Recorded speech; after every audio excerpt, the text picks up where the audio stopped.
My God, we are in the presence of God. Thank you, Lord.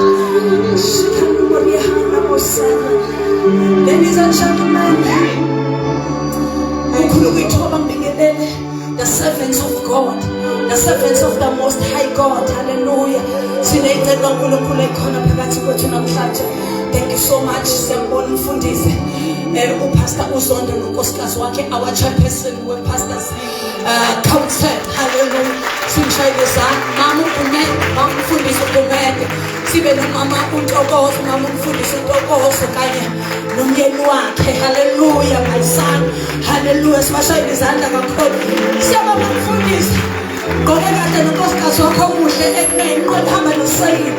Siyambonga kakhulu uNkulunkulu. Sibashayele izandla kakhulu bazalwane. Hallelujah. Obana bathanda iGod's army bantwele. Akanishayela iGod's army izandla. Hallelujah. Akanishayela nabazali baseClermont nabaphethe. Yagama likaKhasu Jesu waseNazareth. Shout hallelujah. Shout Jesus. Shout glory, glory. Shout power, power. Woo. I'm not ready for the word of God tonight. Hallelujah. Thank you, Lord. Hallelujah. Ikhazini indaba yemvuselelo isolo we've sibhukuda kuyo inqwele namhlanje uNkulunkulu usazosixolisa ngoba sanele izinto zezulu. Hallelujah. Asanelise izinto zezulu. Usithatha la sibeke la susela asikhweza sibeke endaweni ephezulu. Ladies and gentlemen, allow me to introduce to you the men of God, the men of the hour. Hallelujah. Mina ke bazalwane ngathi umpostoli angasho ngoba nabo ngimhlambe ngimkhonzile. Kodwa ngangisho ngenxa yokumbona uNkulunkulu ukuthi into ezikuye zingakanani. He's a very humble man. Ayikho engithobisa njengokuthi ubaba uNxumalo umpostoli bazalwane uphethwe. Hallelujah. Praise the Lord. Ngoba kulezi insuku abantu abasafuna ukuphatheka, abasafuna ukuphathwa mfundisi. Amen. Siyambonga uNkulunkulu ukuthi khona amadoda afana naye ayithobile nogcobo olukhulu empilweni zabo. We are honoring kahle ugcobo phezu kwakhe. Ladies and gentlemen, allow me to introduce to you an apostle, the teacher of the word, an international speaker. I am prophesying. Oh hallelujah. Oh hallelujah. This is understanding.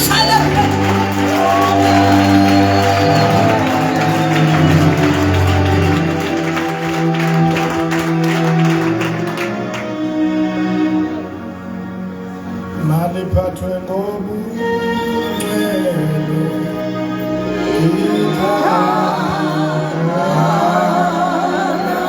ikhalakho, maliphathwe ngobungcwele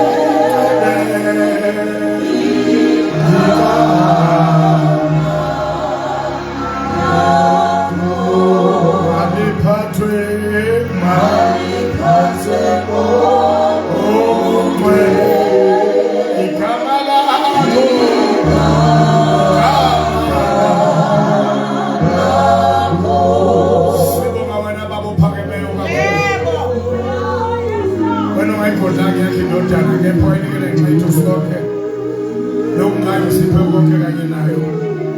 sibona ngomoya ongcwele osiphele ubahlale kithi phakade umduduzi umthokozisi umqondisi wethu umholi wethu.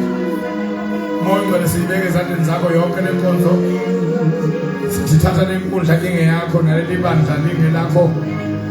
Thatha uhora losuku namhlanje kule nkundla yonke. Phakathi kwethu khazimisa uNkulunkulu Baba. Uthathe konke usesibeni sikaNkulunkulu Baba usedlisile khona. Ungasali nakunye kukho. Khazimisa uNkulunkulu indodana enhloko yebandla. Itshe lenqatshwa ngabantu. Phakela uNkulunkulu igugu likhethekile. Okholwa yile akakuchapha. Mkhazimulisi ngezwi nezilalo myalezo yena wathuma izwi lakhe wabakhipha abantu bakhe ngalo emathuneni abo. Ebusuku esalithumile moyingcwele sebenza ngalo ukukhipha ilo naloko yonke inhlobo yemgodi namathuna neyikhisi nayisele. Ngegama likaJesu, let there be deliverance, let there be light, let there be glory, let there be power.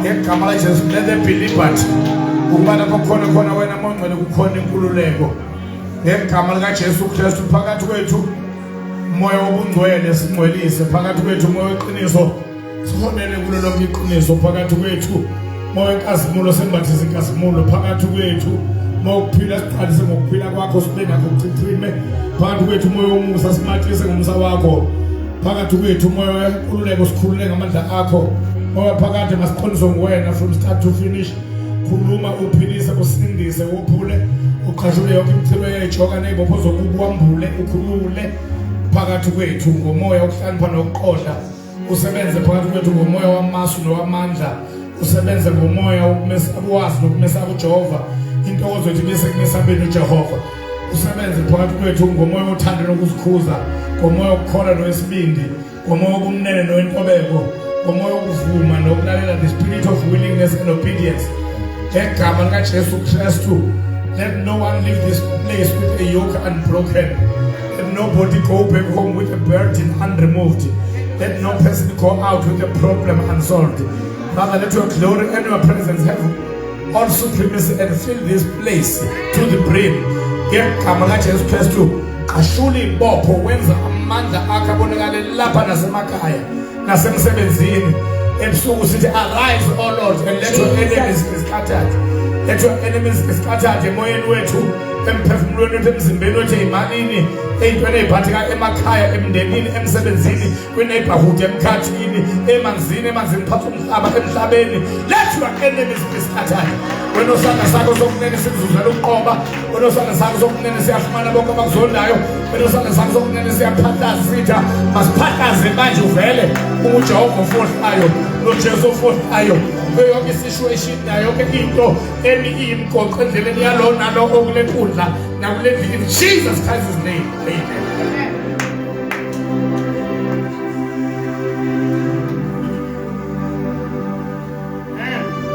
Ngabonga uJesu ophilayo.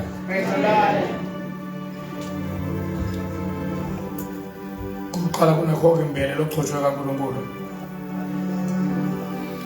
The servant of the Almighty God. Isitsha sikaNkulunkulu phezulu konke ohamba phambili lomkhumbi as a captain wonke umkhumbi no captain wawo and the ladies unabo Dr. M Story sembingelela ngegama elithi lenkosi yethu yamakhosi uJesu Kristu amen sembingelela nesuku yakhe ethi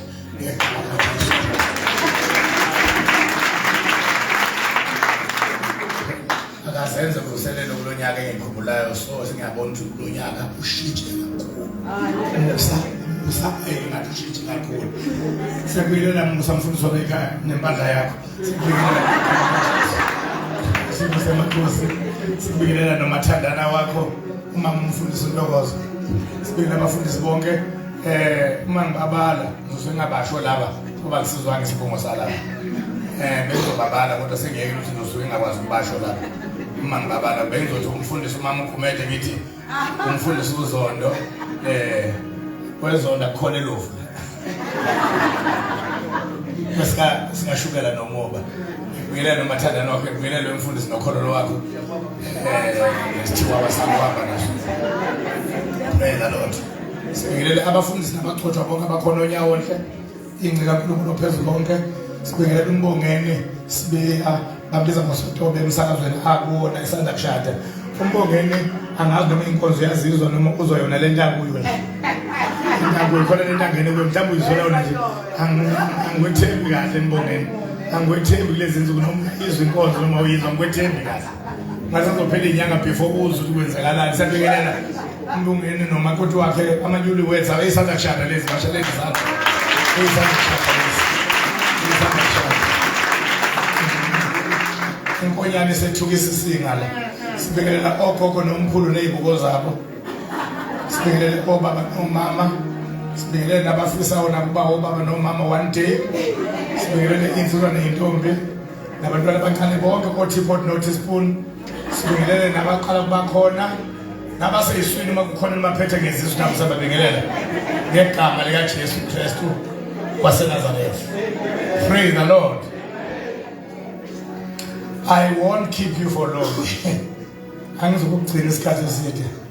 From the 1 Corinthians chapter 15 verse 45.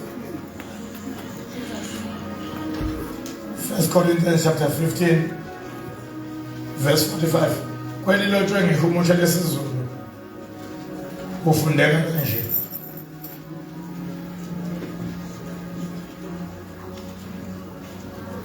Sentole.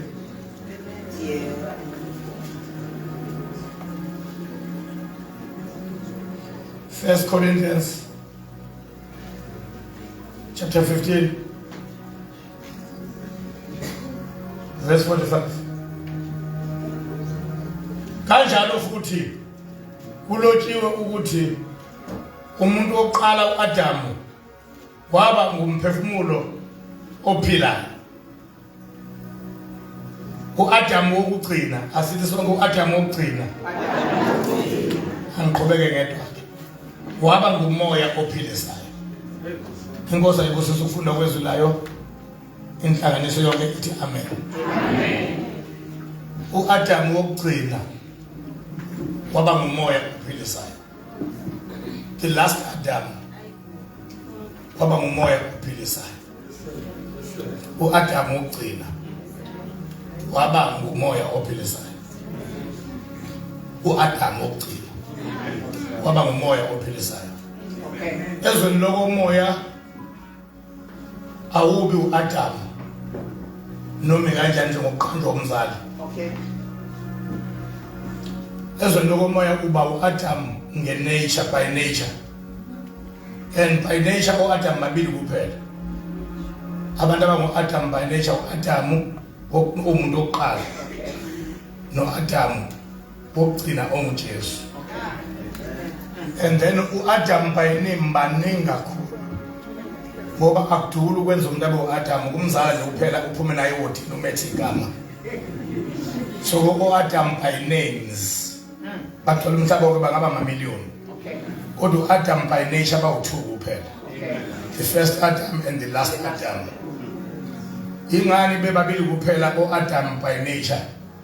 Ingoba ezweni lokomoya ukuba uAdam kusho ukuthi igazi lakho aluthathanga kumuntu wasemhlabeni. uAdam oqala akukho gazi alithatha kwenye indoda yala emhlabeni. Elika Adam elaligijima emthanjeni kaAdam lalandwa ezulwini lapho umenzi wakhe evela khona. Shout hallelujah. So ke kuthe uma sekwenze umonakalo kuAdam oqala uNkulunkulu wathi ukuthi akaprofethe ukulungiswa komonakalo. Awuprofethi ukuthi uzolungiswa ngoAdam wokugcina. Ngenkathi ekhuluma kuGenesis 3 verse 15 ethi imbewu yosifazane yoqhoboza ikhanda lenyoka wayeseprofetha uAdam wokugcina ozolungisa umonakalo osungene ngoAdam wokuqala. Ukuza qualify lo Adam wokugcina ukulungisa umonakalo kwakuzofuneka elakhe igazi libe elinjengelalo Adam wokuqala. Libe elingalandwanga kwenye indoda yala emhlabeni. Yibo bobabili kuphela on this earth abanyathele kulomhlaba bemagazi abo awathathwanga komunye umuntu. uAdam wokuqala noAdam wokugcina. Bonke laba abanye amagazi abo bawa inheritile. Emagazini abo gijima amagazi oyise. Except Adam wokuqala. Elakho kwangagijima igazi landoda yakulokhu kuphila noAdam wokugcina. Shout hallelujah. Shout hallelujah. Shout hallelujah. Lo Adam wokugcina ke ukhonjwa njengozolungisa umonakalo owenzeke ngoAdam wokuqala. Waqala ngoAdam wokuqala ukuba kone a created being, kone okudaliweyo, kone kungalahlwa. Baqala nje kube khona ukona okuhambisana nokungalahlwa.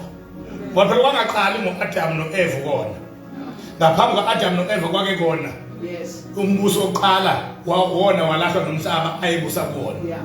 Before kudalwe kuAdam lo Adam lona ke njengombuso wesibili kwathi uqale kuyokwenyulwa umhlaba phezulu kodwa kwenyulwe phakathi otweni.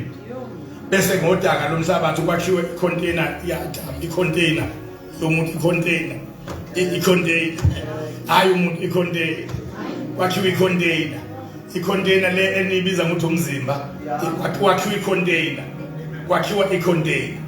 Akabi bikho umuntu useyi-container yakhe. I-container yavele yayilalela ngoba umuntu akabi bikho. Ngenkathi uNkulunkulu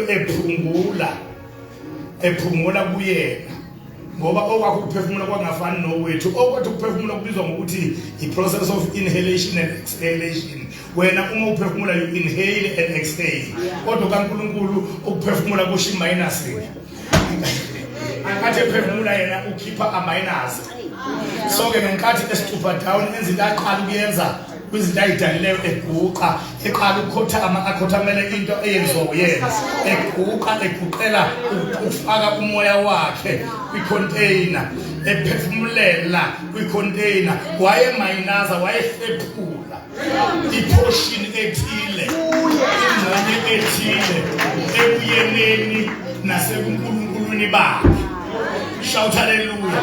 Kwangena i-portion yobuNkulunkulu kwi-container, Daniel yangena uNkulunkulu i-container yangamsabhabhalala, yanyakaza ngoba uma isengenile kuba nomnyakazo, uma isengenile kuba noshintsho, uma isengenile. Shout hallelujah. Uma kuba novuleka kwezinto ebevalekile, uma sengenile khona into eyiqhaqheka. Shout hallelujah. Shout hallelujah. Shout hallelujah. uAdam uqala njalo lo. Shout hallelujah. uAdam uqala wasehamba uAdam uqala uNkulunkulu osemhlabeni. Kodwa uNkulunkulu. Igama lalo uNkulunkulu kuwumuntu. uNkulunkulu. Igama lalo uNkulunkulu kuwumuntu. Esizothi uNkulunkulu omncane noNkulunkulu unlimited ngoba uNkulunkulu ovalelwe, uconfined, uvalelwe kwi-container. uNkulunkulu ovalelwe ku-container, igama likaNkulunkulu ovalelwe umuntu. Igama likaNkulunkulu ovalelwe, okalekile. uNkulunkulu mayekalekile enama-limitations, igama lalo uNkulunkulu umuntu. Yini umuntu? Umuntu uNkulunkulu okalekile. Yini uNkulunkulu ongakalekile? UDavide ngabaleka ngiyephi ebukhoneni bakho, ngoba noma ngiye ezulwini nalapho khona, noma ngiye emhlabeni phansi ezulwini kolwandle nalapho khona, noma ngiye endaweni yabafileyo nalapho khona, uNkulunkulu ongakalekile lo okwafeshulwa kuyena, ingxenye yoNkulunkulu yafakwa kwi-container lapha akwaseba noNkulunkulu okalekile. Uyoyibamba le nto mosifunda amaHubo 85 lapha likhona iBhayibheli, ngithekini ningoNkulunkulu esho kubantu, ngoba vele umuntu uNkulunkulu ovalelwe, umuntu uNkulunkulu ovalelwe. Shout hallelujah. Shout hallelujah. Shout hallelujah. Kuze kube manje kuma-created beings umuntu kuphela kuzo zonke izinto ezidaliwe onesikhala sokuweshipa. Yo! Beings khona okuwrong. Aweshipa ngoba umuntu is the only created being engabi neutral in matters of worship. Uma kungekho right akweshipayo kunokurong. Kunokurong. Yingani engahlali engaworshipi? Ingoba wahleshulwa koworshipwayo. Wahamba enevacuum yokumworshipa. Naye loyana naye wahamba enevacuum naye yokuworshipwa. Loyo vacuum yayimenza ehle njalo ngokuthambama kwelanga, ehle ngathandaziwe. Uqalise ngene isono ukuthi ipresence yoworshipwayo ikhulekelwe. Qala ipresence yakhe yayibonakala ngathandazwanga. Before sin entered, the presence of God was not prayed for. The presence kaNkulunkulu yayizizela omayibizi. Yayizizela. Let us tell the presence kaNkulunkulu ithiwa isono. Ngoba singakangeni isono, ipresence kaNkulunkulu yayingathandazela. Maithaphayi kashiya. Lethaphayi. Wayesa njalo ngokuthambama kwelanga, asitshele ukuthi uAdam wayekhuleka ekuseni athi baba sibonakalise ntambama ngokuthambama kwelanga cha, wayesa ngathandazwanga. Uma kungekho sono, ipresence iyamanifesta. Prayer or no prayer. Shonabaita. Kanekazela. Rekatayi kashira.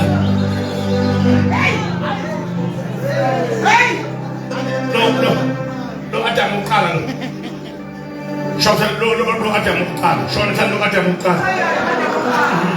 lo Adam oqala wayefuza uNkulunkulu wayefuza uNkulunkulu hayi container yakhe ngisho yena ngakho MC okhona MC bathanda ukukhuluma uma MC ngokululeka mina mahala nje khona ama advices ahamba mahala wathola makuhlangene nje kodwa mase se-office uyokhokha kodwa ngokululeka mahala uma kuhlangene kanje umbuthano lezinto zamahala. Uma kunabantu abafikile bezoshumayela noma bezofundisa ungalokho ukukhuluma uMC thethela ama-ATM udlule uzumkemfuza ngoba uzokaxela nje yekumkemfuza we-MC ngoba uzokaxela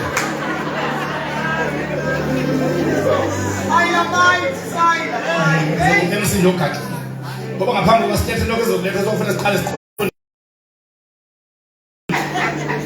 ayithe ngaqala sidlulela kulaba bese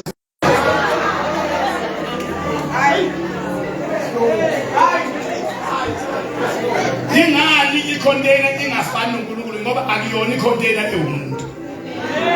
uNkulunkulu wayekhuluma ngomuntu mayithena lapho seneshelwa nahlala abantu athi umuntu ngakuthanda kanti akazi wena wazi icontainer yakhe vele icontainer yakhe nazi izinto ezikhangayo ingaba nefaka ingaba nefiki ingaba nama-hips akakathandi wena usathanda icontainer useza kuwe usazodidamana lapho esefike kuwena ukuthi benze kanjani ngoba akakakwazi wena usathande icontainer usazobona wena futhi uma isekubonela kosho yena athi bengazi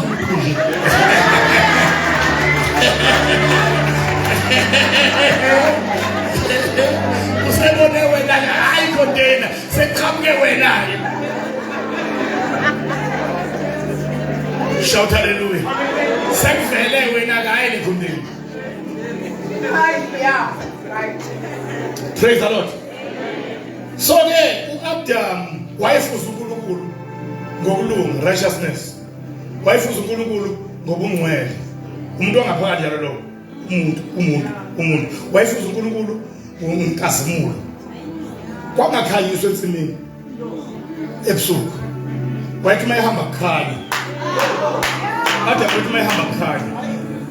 Uyazi lento yenza uAdam oqala ukuthi mayihamba khanya kuGenesis uzoyithola kwisambulo lapho selikhona iBhayibheli abahlezi naye kwizulu elisha nomhlaba omusha abasadinga ukukhanya kwelanga nenyanga kuba kubakhanyisele ngokuba iwundlu elu-Adam ogcina liyabakhanyisela. Kodwa Jesu hayi kodwa Jesu libakhanyisela likhanya kanjani iwundlu? Alini ukhanya kwelanga nenyanga iwundlu likhanyisa lona likhanyisa ukukhanyisa okwalahleka ku-Adam oqala ngoba iwundlu lu-Adam wesibili. Shout hallelujah. Shout hallelujah. Wayefuza uNkulunkulu ngokulunga umuntu hayi container yomuntu efuza uNkulunkulu ngobungcwele efuza uNkulunkulu ngenkazimulo efuza uNkulunkulu ngefaith ngokukholwa. Faith which is the opposite of fear. Efuza uNkulunkulu nefaith engesabi lutho. Zonke izilwane lezi ezesatshwa manje abantu zadlula kuye ezifanele noNkulunkulu eyinika amagama zonke okuyibhubesi wabe noyibhubesi edlula okuyingwe zonke ngithe zonke futhi enze saba okunye kwazo okuyihlazo kuyaze saba njengalento ukuthi wesabe ixoxo liyixhumela kuyona ndlela elihamba ngayo vele ingekho enye elihamba ngayo liyaxhuma ngapha wena uyasaba ngapha ngoba ne-daily walk yalo yana ndlela elihamba ngayo wena uyasaba ngapha liyaxhuma ngapha wena uyasaba ngapha uzubone nge-level yokuwa uthi umuntu uwe kwi-level yokuqambilwa namagama nokungesabilwane wazowela ixoxo nonwayo uyabhamba lusizo obhambayo kunokuwa okukhona alibonge igama likaJesu. Praise the Lord. So ngaleso sikhathi ayikho into eyayiyokube khona neyayikhona enjengokugula nokukhathazeka nokuxabeka nokuswela. Yonke lento was not known kuAdam oqala. That is exactly what he lost when he allowed himself to sin. Ngathi ona walahla khona. Ngathi ona kwadinga ukuthi akhishwe ensimini yaseEdeni kwabekwa ingilosi ephethe inkembe phendukayo emthini wokuphila ukuze bangabuyeli ukuyodla bona noEva bangafi beyizone ezingafi. Bathiwa cha ababeyizone izofa abangabi izone engafi phela uma beyizone engafi isidingo sokuphenduka sizokubakho phela uma beyizone engafi sefuna balahlwe njengalezi ingilosi ezona zalahlwa bona ukuze bahlengwe ababeyizone ezifayo. Ngoba isone esifayo esilahlwayo isone esingafi esilahlwa ingilosi zalahlwa ngoba zazizone engafi.